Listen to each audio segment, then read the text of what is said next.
أعوذ بالله السميع العليم من الشيطان الرجيم بفضل الله بسم الله الرحمن الرحيم الحمد لله رب العالمين والصلاة والسلام على خير خلق الله أجمعين محمد اللهم صل على محمد وآل محمد وعلى أهل بيته الطيبين الطاهرين واللعنة الدائمة على أعدائهم أجمعين إلى قيام يوم الدين. قال الله سبحانه وتعالى في محكم كتابه الكريم بسم الله الرحمن الرحيم قل إن الموت الذي تفرون منه فإنه ملاقيكم ثم تردون إلى عالم الغيب والشهادة فينبئكم بما كنتم تعملون. صدق الله العلي العظيم. And say it is the death which you flee from, and surely it shall find you, and then you will be returned to the one who is knowledgeable in what is open and present and what is hidden, and he shall tell you of what you have done. That on this evening that we commemorate and we mourn the martyrdom of Amir al-Mu'mineen salawatullahi alayhi, Imam Ali ibn Abi Talib alayhi salam, there are so many important topics that we can talk about regarding the Imam's life. However, there's a simple concept, and this concept is present in the life of the Imam, and this is a concept that is absent from our lives. And it is a concept that we need to train ourselves upon, a concept that we need to build upon. And this concept is basically the concept of a tree lies as it falls. That the way that you set up your life, then this is the way your life will end. Nabi Isa alayhi salam, he tells his companions that the builders and the engineers say that a building is based on its foundation. That if it has a good foundation, then it shall be a good building. However, he says, I say unto you that the building is not by its foundation, but by the final floor that's placed on it. That the final touches that complete the building, this is what the basis of the quality of the building will be about. And this is the same thing. When we look towards the likes of Amir al-Mu'mineen, his whole life built up towards this one moment. His whole life he was asking Allah and praying for shahada, that it was his goal to be martyred. To be martyred specifically in a state where he is in a state of worship, the state of the closest proximity to Allah subhanahu wa ta'ala, and true to his statement of his final words on that day that he got hit, and then his final words on the day of his martyrdom. In our lives, the way we live our life is the way that we react. We spoke about discipline, and it's all about the way that we discipline ourselves. If we are people that are consistently falling into haram, if we are people that don't care about our prayers, فَوَيْلٌ لِلْمُصَلِّينَ الَّذِينَ هُمْ عَنْ صَلَاتِهِمْ سَاهُونَ. Allah subhanahu wa ta'ala says, woe unto the prayerful, or the people who pray, but they are negligent of their prayers. They're absent-minded of their prayers. This isn't about losing concentration when you're praying, but it's about not having any care for your prayers. If you're nijis or tahir, if the wudu is proper or the wudu is not proper, if I wake up or I don't wake up, if I miss a day or two and I'll pray it later, you are developing a habit that's going to make you what you are. If you are the sort of person that swears all the time and lies all the time and is angry all the time, then your life will be in this manner that when that moment comes, the moment that Allah subhanahu wa ta'ala sends sakrat al-maut bil haqq, that this closure of death, sakrat al-maut, means this is the point where you are about to be cut off from this world, you will react in that manner you have reacted your whole life. Take for example, you have a car accident, wal'iyadu billah. May Allah keep you all safe and help you to become safer drivers. If somebody was to fall into a car accident, if somebody was to have a car accident, what's the first words that come off your tongue? And that tells you a lot about your personality. What's the first words that you say? Alhamdulillah, inshallah. It's Alhamdulillah. Or if you call out Ya Ali, or something like that, Ya Allah. Some people won't. they'll call out what they usually call out in their day-to-day language. And that's usually an expletive. Imagine that this is what you raise yourself to become. In every other action, this is the way that you will be. Specifically, when we talk about this death that we all flee from. We don't only flee from death physically, because our whole time, our whole life is based upon satiating the needs of our body so we don't die, but we flee from even the thought of death. That if somebody wants to speak about death, immediately we say, بَعِيدَ عَنْكُمْ, for example. So may it be far away from you. This subject I'm about to speak about, that is a subject that we are all heading towards. مَنْ يَمْشِي عَلَى ظَهْرِ الْأَرْضِ فَهُوَ سَائِرٌ إِلَى بَطْنِهَا. Imam Ali alayhi salam, he says, whoever walks on the back of the earth, yani on the top of the earth, surely he is traveling into it. He's traveling eventually to go inside the earth and die. When we mention death or we speak about death, immediately the first reaction, if we say so-and-so died, we say, how did he die? And when we hear how he died, our brain creates like a dissonance between us and them. He died doing what? Bungee jumping? I'm not much of a bungee jumper. He died speeding? He's a bad driver, I'm a good driver. He died because he had so-and-so a disease? I'm not much for diseases. And we create this dissonance between us and the person who has died. However, that death is coming for you. And that death is the goal of your life and the end of your life. And that death comes so fast. If you look at your whole life and the time that has passed from the day, from your earliest memory. Some people can remember memories from when they were 3 years old. Some people can remember their first day of school until now. How fast has that time gone? It's so quick. It just flashes before you. As if it was never there. As if today you woke up and everything that happened in your life is just a figment of your imagination. Or a memory that has been implanted into your head. And then this is where you are now. Allah subhanahu wa ta'ala, He says that this death that you flee from, physically and mentally, surely it shall meet you. Imam Ali alayhi salam has a beautiful saying regarding this. He says, إن كنت في إقبال والموت في إدبار فما أسرع الملتقى. That if you are moving forward and death is racing towards you, then how quick will the two meet? He says, ولا غائب أقرب من الموت لن ينجو غني بماله ولا فقير لإقلاله. He says that there is no absent thing that is closer than death to a human being. And the rich will not be free from it for their wealth, nor will the poor be safe from it because of the lack of wealth that they have.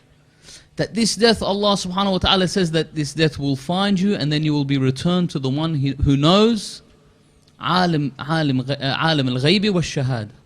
That He is knowledgeable in what is hidden and what is present and out there. That every action, and then He shall tell you of every action and everything that you have done. Every action in your life builds up to that moment. And this death, the way that it begins, the way that death begins, is what they call حالة الاحتضار or لحظة الاحتضار, which means the moment of presence. This is what it's called. Why it's called the moment of presence is within our lives, even as we sit right here, there are so many things that are happening around us that we can't see. This descension of the angels, this tanazzul of the malaika, wal-ruh, as is mentioned in Surah Al-Qadr, this is Laylatul Qadr. This is the night that this is happening, yet we see it not. But something huge is happening. The angels are coming down, the angels are flying up, destiny is going to be written. Your lifespan for the rest of your life from this night forth is going to be written. On these nights, on this night, a night like this is when it's going to be written. And all of these things that are happening, but we don't see them. Everything around us, the malaika, the shayateen, which in this holy month are locked up, are there and around us, just as we speak about this and people don't accept it because it's something that's unseen. Just as we sit today, around us, with all of our phones today, there is so much data flying around, and yet we see not this data unless we have the right equipment to be able to capture this data and filter it and allow which allows us to see it in the form of text or images. Everything that happens around us is there. However, in this moment, the moment of presence is the moment when then you have the ability to see it. وَكَشَفْنَا إِن كُنْتَ فِي غَفْلَةٍ مِّنْ هَذَا. If you were in slumber about this whole issue, Allah subhanahu wa ta'ala says in the Holy Quran, فَكَشَفْنَا عَنْكَ غِطَاءَكَ فَبَصَرُكَ الْيَوْمَ حَدِيدٌ. He says, if you were in slumber over this moment on this day, that time when you were about to die, Allah subhanahu wa ta'ala reveals the veil, and then your vision is acute and is precise. And it sees every single thing. It sees the angels, it sees the shayateen. It hears every word that is spoken of the people that are around you watching you die. You hear everything and you see everything. And at that moment, this is the moment when the angels will be present and the shayateen will also be present. And this is why Allah subhanahu wa ta'ala teaches us to say in the Holy Quran, وَقُلْ رَبِّي أَعُوذُ بِكَ مِنْ هَمَزَاتِ الشَّيَاطِينِ وَأَعُوذُ بِكَ رَبِّي أَن يَحْضُرُونَ. These two important, this verse with these two concepts. Concept number one is we say, oh Allah, we seek refuge from the hamazat al-shayateen, which are the strong pushes of Satan, or of the shayateen, of the devils, of the demons. And we seek refuge in you, Allah, of them to be present. Now on a daily basis, they're present. The shayateen are there in every moment and every day of our lives. And they push us towards doing the wrong thing. However, with every person, they push in a different way. With every person, they try in a different way. There's a story of a man who saw the shaitan in a dream or in a vision. And so he asked the shaitan, he says to him, show me with what you pull people towards the evil deeds. And so he shows him, he has a rack full of ropes. He's got thin strings, thicker ropes, and then thick chains, huge chains. And he sees one of these chains is broken. So he says to him, tell me about the story of this broken chain. He says that there was of the ulama, of the Shia, this alim deen, this pious man, he says one day, I wanted to try and get him to fall into an error, some sort of an error, and I couldn't do it. He says, so one day he had guests over, but he had no money or nothing to give them, to offer them any food with. And so what he did, he had some money that was packed away, and this money was a trust. Someone had trusted him with this wealth. So what the shaitan pushed him to do, the shaitan said, why don't you just take some of that wealth? That's a trust. You go to the shop, you buy something, you can give your guests some food, and then later on you can pay back that money. So he thought about doing it, he was about to do it, and then he decided, no. What if in that moment that I take this money and I go to buy these goods, I die? Or what if after I buy these goods, I die? How will I answer back for this money? He says, so this chain snapped, this thick chain. So the man says, what about me? What do you use on me? Which one of these ropes? He says, I don't need ropes for you. He says, I just call you. I just tell you, look, and you look. I tell you to come and you come. This is what you do. If we look in our lives, every day we have these challenges, small challenges, but we have them in our lives. These challenges of praying, for example, so important. It's so vital. Every single day, each one of us goes to sleep with the intention that we want to wake up for Salat al-Fajr, for example. However, we sleep that night, and then in the morning when we're about to wake up, we have traditions that the angels call you to wake up. And they tell you, wake up, it's time for prayer. This is the call of Allah subhanahu wa ta'ala. If you hear the adhan, you hear the Allahu Akbar, this is the call of Allah, telling you that, come my servant, this is the time for you. This is the perfect time for worship. And then at the same time, Iblis or one of his minions is present, and he says to you the opposite. He says to you, go to sleep.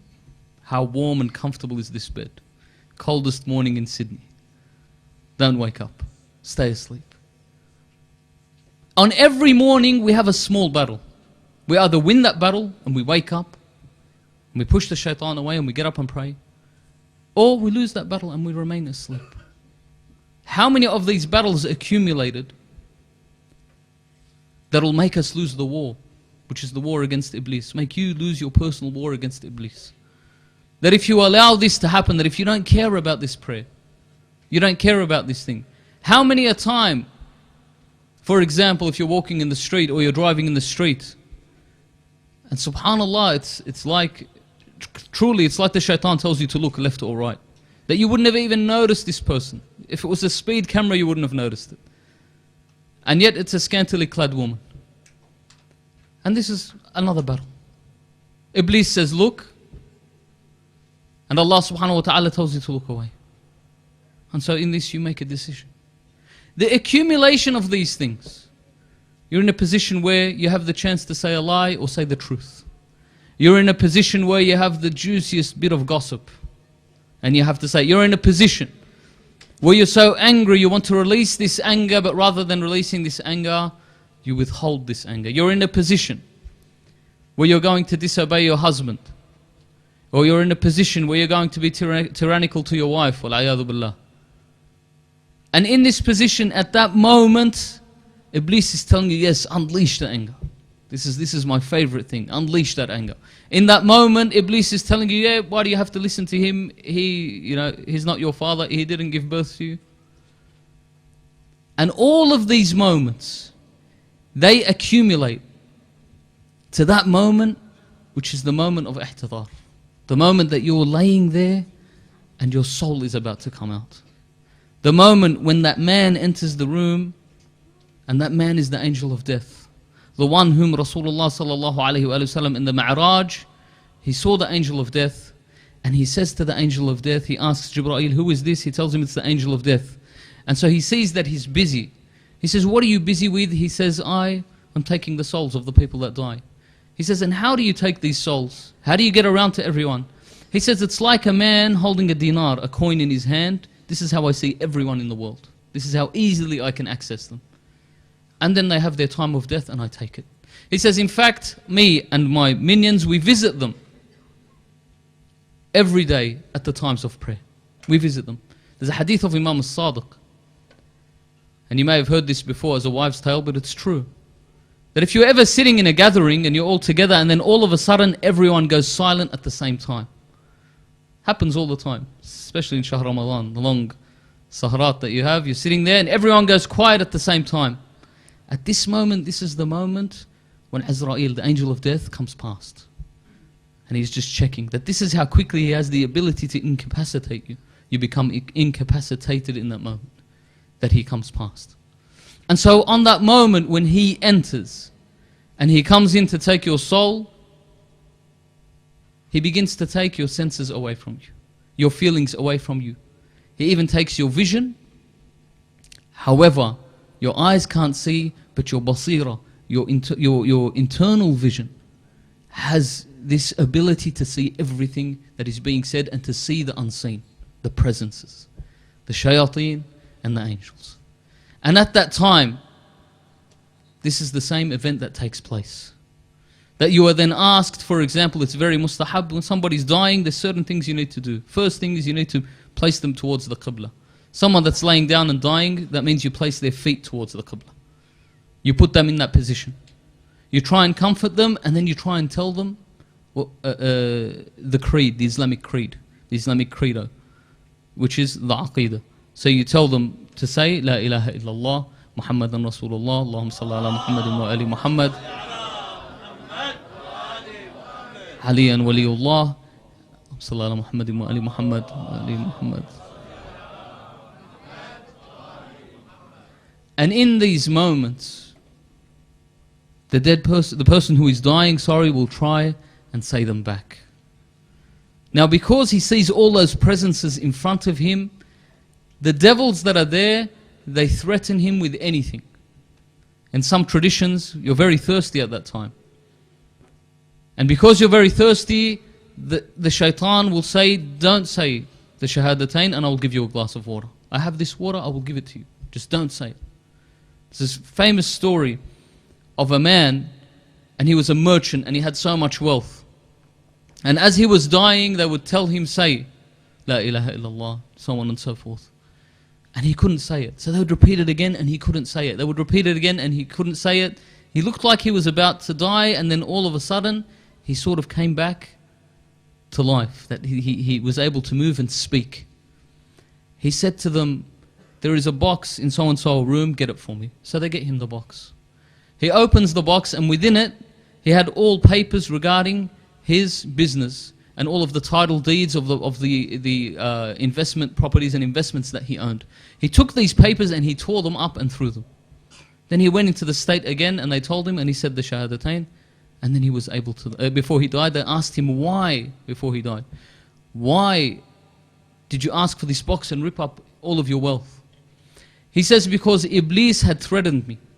He said, if I say the Shahadatain, that box with all of my wealth, he would get those papers and he would tear them up for me. He said, I saw him in the form of an old man. He was standing there and he said, if you say these words, I will tear up this paper.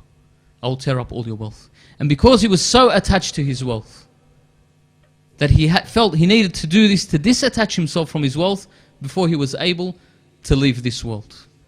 My brothers and sisters, on an evening like this, on a night like this, when we commemorate the martyrdom of Amir al-Mu'mineen salawatullahi alayh, these are the things that we need to think about. I would love to talk about the accolades of the Imam. It's more fun. But the truth is, this is what we need to hear. We need to know that we are going towards death. And how quick will I get there? And when I get there, when this moment comes, when I see the presence of these shayateen and these angels, what will my response be? Will it be like Amir al-Mu'mineen salawatullahi alayhi, fustu wa rabb al-Kaaba, by the Lord of the Kaaba I am victorious. This is it. This is what I was waiting for. This is the hit that I was promised by my beloved Rasulullah sallallahu alayhi wa sallam. This is what I had been waiting for my whole life. Is this the way that we would look at death? Is this the sort of life that we conduct? That this is the way we look towards this death? Nothing of this world you will take with you with the exception of your deeds. There is a story of a pious alim, and this scholar one day, he used to go and visit the graveyards frequently. He used to frequent the graveyards, and this is very mustahab. There's certain things that we shy away from, and of them, it's very mustahab, for example, to wear your kafan on a Friday. To wear the kafan and just try it on. If you don't have it, you have usually the ones you buy from overseas, they're just the cover, just to try it on. It's mustahab, Amir al-Mu'mineen salawatullahi alayhi, he says it's mustahab when you sleep, to sleep on your right and to place your right palm under your face. Because this is the way you lie in the grave. You know, even just sleeping like this and putting your hand there, remembering the grave, you'll begin to remember, what have I done today? You'll begin to remember, do I want light in my grave? Because if I do, I better pray on time. If I do, I better get up and pray. Because when it gets to that moment where I'll be alone with only my deeds, nothing will come with me. Nothing, I will take nothing with me. So this man, who is pious, he frequents the graves, he goes to the cemetery to remind himself of the hereafter. He goes to the cemetery and he sees at that time that he goes to the cemetery, they're taking a body and they're going to bury it. So he watches from afar, he sees them bury the body, they place the body into the ground, they cover the body with dirt, and then they leave. He says, as they leave, I'm sitting there and I see this beautiful youth, a handsome youth in white robes, and his smell was so sweet I could smell it from far away. I saw him walk, and then he entered the grave. Even though it was covered, he just went into the grave. He said, and then I smelled the foulest smell, a filthy foul smell. He says, and I saw this rabid dog, one of those scary dogs. He says, and this dog was so rabid and growling and barking. He says, I saw it walk, and then it also entered the grave. He says, I waited a short time, and then that handsome youth came out of the grave. Except this handsome youth was no longer handsome. He was torn up and bleeding, his robes were ripped, and he came past me, and I looked at him and I said to him, what happened? He says, I am the good deeds of this man. And that rabid dog you saw are the bad deeds of that man. That when I was buried, the good deeds came, and I got so happy when I smelt this handsome youth. It was like a friend. I had met this awesome, beautiful friend. He says, and then the rabid dog came, they were my bad deeds. And they had a competition. This is exactly how it works. They fought against each other. My bad deeds, he says, his bad deeds were more, therefore I was ejected from his grave, and he has to spend the rest of his life with that rabid dog. Wal-'iyadhu billah. That in our lives, all we take with us are these deeds. And that culmination of those deeds will be what you will do in the end. What you're doing in this dunya, it's the same thing. Whatever you do in this dunya, this will be the same thing at that last moment. This is what you will do, and this is what you will take with your life. I will leave you with one more story, and it's just an anecdote. And this is just to give you a reminder of the fact that nothing in this world will help you except for the good deeds that you do. And forgive me, Sayyidina, I'm just going 5 minutes over time. There was a man, and this man, one day, he receives a subpoena. And the subpoena, basically, it's an order that you have to go to the court. However, he was living in medieval times, so the king had called upon him that he had to go and see the king. Now, in those days, this was a very scary thing. You don't meet the king unless you're very rich, or unless you've done something really bad and you're probably going to get your head removed. And so, he was afraid what to do. So he went around to ask who would help him. He had 3 intimate friends. So he went up to the first friend and he said to him, tomorrow I've got a meeting with the king. What can you do for me? He says to him, all I can do, I've got this cloak that I can give you and you can wear it. You will just look presentable before the king. So he says, anything else? He says, no. He says, but you, this friend of his, I spend all of my time on you. All of my thoughts. When I sleep, this is all I think about. When I wake up in the morning, it was just about you. All of my time was for you.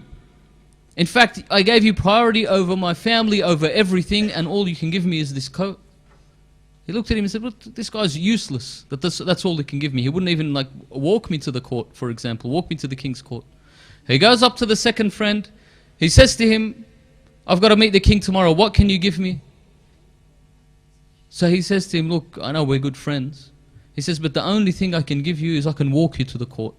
This is all I can do. So he says, all right, you're better than the first guy, but you, there's a history between us. Me and you, I would stay awake at night so you would sleep.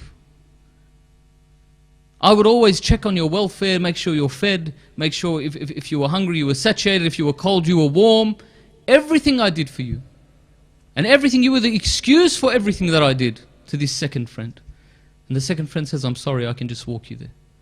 And then the third friend, he wants to go and ask him for help, but he sort of feels a bit shy. You know when you have a friend that you neglect, you know that good friend that does everything for you, but you just always neglect him. You don't do the same back. You don't reciprocate it. He's just a good person and he does everything good. So he goes to the third friend, he says, what would you do for me? He says to him, that I will come with you and I will stay with you, and whatever judgment the king passes, it will be upon me. He says, so I felt really bad that my third friend was such a good person, but I had neglected him my whole life. This third friend of his was his good deeds, the amal al-khair that he does in this world. The first friend was money in this world, the desire of wealth and material wealth in this world. And with material wealth, this is what we do. We spend our whole life with it, and all it will give us is a kafan. This is the cloak to look representable, or look presentable, afan, before the king. The second friend was his children. You do everything for your children, and the most they'll do is they'll drop you off at the edge. That's it. In fact, it's makruh for a son to bury his father. So they won't even do that for you. It's makruh for a father to bury his son also. So they won't even do that for you. They'll drop you off at the edge, and some strong guys in the community will lower you down. This is it. The second you're put there, they're going to go back and split the earth. Simple as that. And look, what did he leave us? What inheritance? How can I soothe this sadness? The third one, the third friend which we mentioned, was his good deeds. This is the deed that we neglect so much, yet this is the one that will come with us the whole way through. The king is Allah subhanahu wa ta'ala. That this is just a small analogy. And it has been taken off a narration of the Imam salawatullah alayhi, of Imam al-Sadiq alayhi salam, for us to really look into this and say, you know what, from this night, how can I turn this around? Or in 2 nights' time, am I just going to give up and say, Shahr Ramadan's over, sort of like the Falli on Ashura, that's it, it's finished. I can start listening to music again, I can start watching the programs I used to watch, I can start doing whatever it is that I do. We ask Allah subhanahu wa ta'ala to hasten the reappearance of our holy Imam Ajla Farj al-Sharif, We ask Allah subhanahu wa ta'ala to accept our deeds on this night. And on this night there's so many good deeds, and the best thing to ask for in Laylatul Qadr is for al-Jaafaria, to ask Allah subhanahu wa ta'ala for well-being, other than all of the other things that we should ask for, but this is the most important thing. We ask Allah subhanahu wa ta'ala to have mercy on our dead, to cure our sick, wa akhir da'wana and alhamdulillahi rabbil alameen. رحم الله من قرأ سورة المباركة الفاتحة وأهدى ثوابها إلى أرواح المؤمنين والمؤمنات تصفقها الصلاة على محمد وآل محمد.